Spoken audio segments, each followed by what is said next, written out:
The evening sun was sinking behind the dry hills, painting the land in gold and orange light. The air was quiet except for the slow creak of the old windmill on the edge of the ranch. Mary sat on the wooden porch, her hands resting in her lap. Her eyes looked far away, as if she were watching ghosts move across the open land. She had been alone for almost 2 years now. Her husband, Tom, had died from a fever one long winter night. After that, the house felt too large, too silent. The bed was empty, the barn was falling apart, and the world outside her door seemed colder than ever. People in the nearby town often spoke kindly about her. They said she was brave, strong, hard-working, but they also whispered that her heart had turned to stone. Mary didn't care what they said. Each morning she woke before sunrise, fed the chickens, milked the cow, and repaired what she could. Work kept her busy. Work kept her from thinking too much. Yet at night, when she sat by the fire and the wind rattled the windows, she could feel the emptiness pressing down on her chest. One day, when the summer heat was heavy, she heard the faint sound of hooves. She lifted her head and saw a lone rider coming down the dusty trail. His horse looked tired, and the man himself seemed worn out by long days on the road. As he got closer, she noticed his clothes were dusty and his hat pulled low over his eyes. He stopped at the gate and called out in a quiet voice, "Ma'am, pardon me. I'm looking for a bit of work, maybe a meal if you've got one to spare." Mary hesitated. Strangers were rare out here, and she had learned to be careful. But something in his voice made her pause. He didn't sound dangerous, only tired. Slowly, she walked closer to the fence and asked, "You got a name, mister?" "Jack," he said, tipping his hat. "Jack Turner. Used to work down south, cattle drive. The job ended, and I've been riding north since." She studied him for a long moment. He looked honest, though his face was rough from sun and wind. Finally, she said, "I don't have money to pay, but there's work that needs doing." Jack nodded, grateful. "That's all I ask, ma'am." And just like that, the silence that had filled the ranch for 2 years began to change. The first days, Jack kept mostly to himself. He woke early, worked hard, and spoke little. He fixed the broken fence and patched the hole in the barn roof. He even repaired the old well pump that Mary had given up on months ago. Each evening she watched from the porch as he worked until the sky turned purple and the stars began to show. When he came in for supper, he always took off his hat politely and thanked her for the food. Mary didn't know what to make of him. He was quiet but kind. He never asked questions about her life, never tried to make her talk. Still, she found herself noticing the small things, how gently he spoke to the horse, how carefully he washed his hands before eating, how he always made sure to leave the porch broom upright after sweeping dust away. It had been so long since anyone had shown care for the little things. One evening she caught him standing by the corral staring at the sky. She stepped outside and asked softly, "You miss the road?" Jack smiled faintly. "Sometimes. But a man gets tired of moving. Hard to sleep under open stars when there's no one waiting for you anywhere." She didn't answer. The wind carried the scent of wild sage through the air. For the first time in a long while, she didn't feel completely alone. A week passed, then 2. Jack began mending everything that had been broken for years. The barn doors were strong again, the fences straight, the field cleared of weeds. Mary noticed the change not only in her ranch, but in her own heart.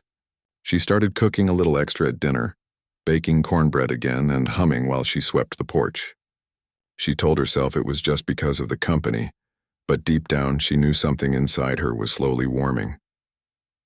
Then came the night of the storm. The sky turned black before sunset. The wind grew wild, howling across the open land. The air smelled of rain and dust. Mary was closing the shutters when a sharp crack split the night. The barn roof had come loose. Jack grabbed his coat and ran out into the storm before she could stop him. "Jack, you'll get hurt," she cried. But the wind swallowed her voice. He dashed through the rain, lightning flashing around him, and wrestled with the flapping boards. The horses inside were panicking, kicking at the stalls. Mary stood on the porch, her heart racing. She hadn't cared this much about anyone since Tom died. She prayed silently for Jack to come back safe. After what felt like forever, the storm began to fade. Jack stumbled toward the house, soaked from head to toe, his hair plastered to his face.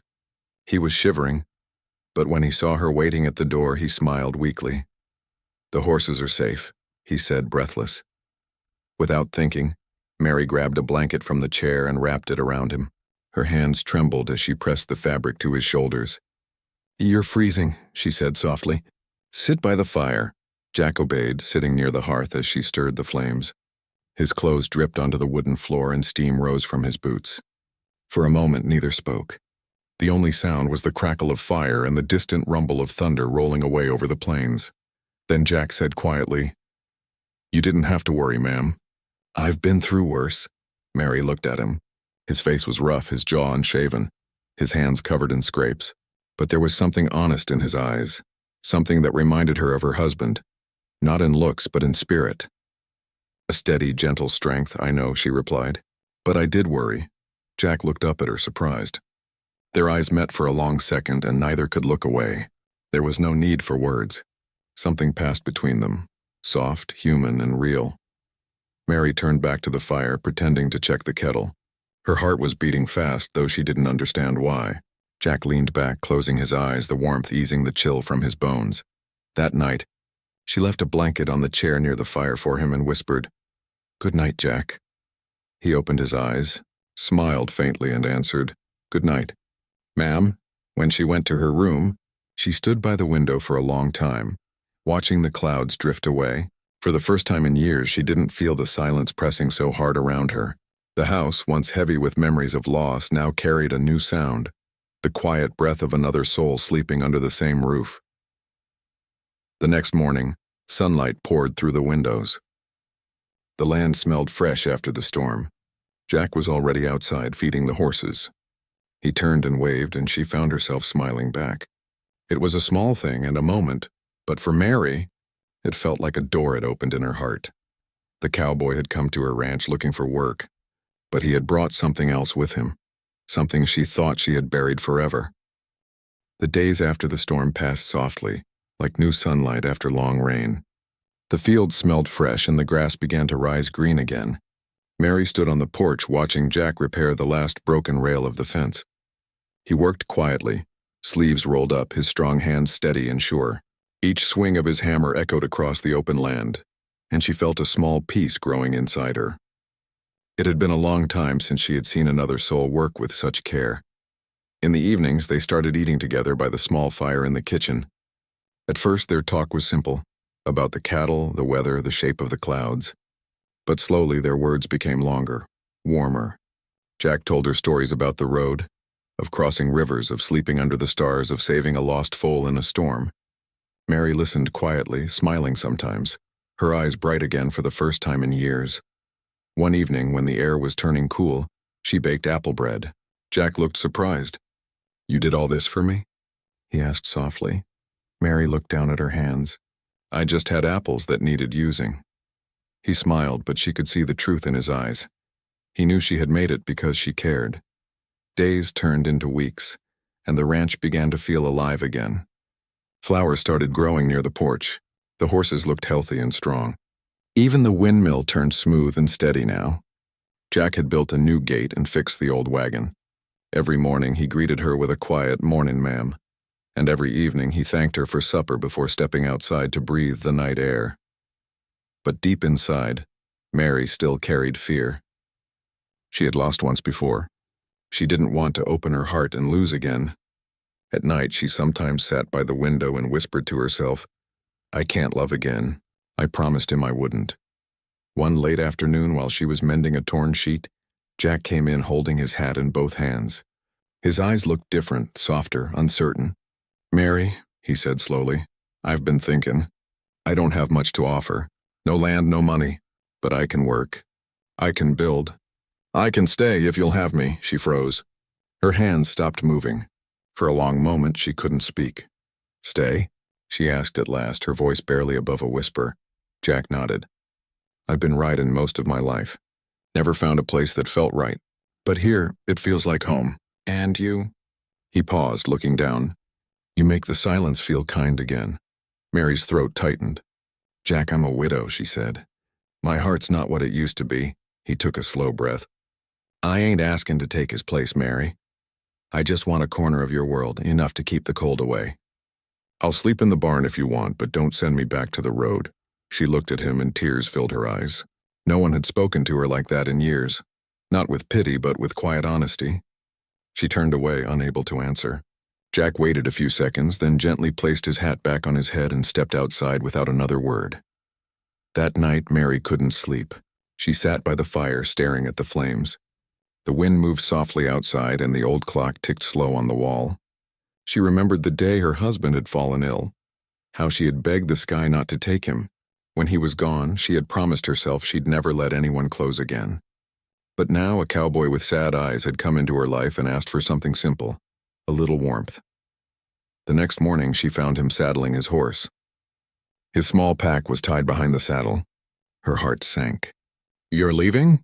she asked quietly. He looked up at her, his voice calm but heavy. "Didn't want to, but I can't stay where I'm not wanted."